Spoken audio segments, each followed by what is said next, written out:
Good evening dear students. तो आपकी screen पर जो है जिन लोगों का जनरल ऑर्गेनिक केमिस्ट्री जीओसी एक लेवल पे आ चुका है वह इन क्वेश्चन से बिल्कुल रूबरू हो सकते हैं। तो देखिए आपकी स्क्रीन पर एक स्टेबिलिटी ऑफ कार्बोकेटाइन दिया हुआ है। आप सभी ये जानते हो, थोड़ा एक बार सोच लो, ए बी सी इन तीनों का स्टेबिलिटी आर्डर हमको देना है। आप बहुत स्टेबिलिटी कार्बोकेटाइन की पढ़ते हैं, ठीक है, तो इसमें थोड़ा चेक करने की कोशिश कीजिए। तो आप पाएंगे जो है यहाँ पर आप ध्यान देंगे कि देखो इस वाले पर जो है अगर हम स्टेबिलिटी आर्डर अभी अपने मन में आप बना लीजिए, फिर मैच कराइएगा, हम लिखने जा रहे हैं। तो आप सभी यहां ध्यान देना बेटा कि देखो ये क्या है, ब्रिज हेड कार्बन है बाईसाइक्लो कंपाउंड में। इसमें जो है क्या है, ब्रेड्स रूल लगता है, जर्मन स्कॉलर ब्रेड्स का ब्रेड्स रूल। और यह क्या है आपका, ये sp2 कार्बन है बेटा, sp2 कार्बन।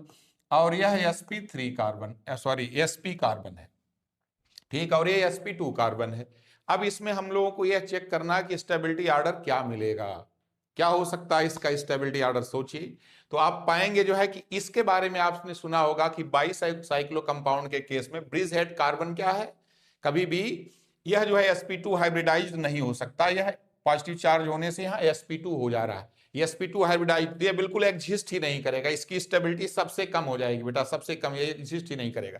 इन दोनों में आइए, इन दोनों में आपका ध्यान जाएगा कि ए कम स्टेबल होगा, क्योंकि sp है और पॉजिटिव चार्ज लिया, मोर इलेक्ट्रोनिगेटिव। लेकिन नहीं, आपको ध्यान देना है कि इसमें जो है क्या है, लीस्ट स्टेबल है। इन दोनों में जब आप फाइनल करेंगे, इन दोनों में जब आप फाइनल करेंगे तो ये थोड़ा स्टेबल रहेगा, यह बिल्कुल लेस स्टेबल हो जाएगा। क्यों?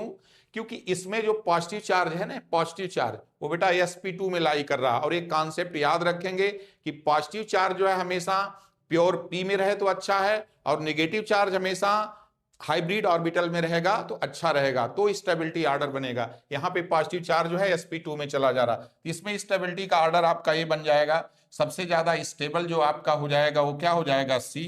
फिर इसका क्या हो जाएगा बेटा, B।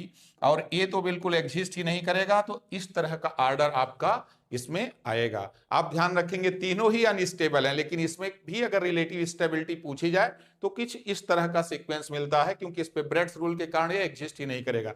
इन दोनों में आपको लगेगा कि यह लिस्ट स्टेबल होना चाहिए, लेकिन नहीं, ये लिस्ट स्टेबल है, क्योंकि इसका पॉजिटिव चार्ज sp2 में, जब भी हाइब्रिड ऑर्बिटल में पॉजिटिव चार्ज आता है, मेन कॉन्सेप्ट है, तो स्टेबिलिटी बहुत ही कम हो जाती है। तो हाइब्रिड ऑर्बिटल प्योर में, प्योर p ऑर्बिटल में रहे तो स्टेबिलिटी ज्यादा, और नेगेटिव हमेशा हाइब्रिड ऑर्बिटल में रहे तो स्टेबिलिटी ज्यादा। तो इस तरह के क्वेश्चंस के लिए आप हमारे चैनल जो है ओमकार शर्मा एकेडमी को जो है सब्सक्राइब कीजिए और इस तरह के क्वेश्चन का लाभ उठाइए। Thank you so much.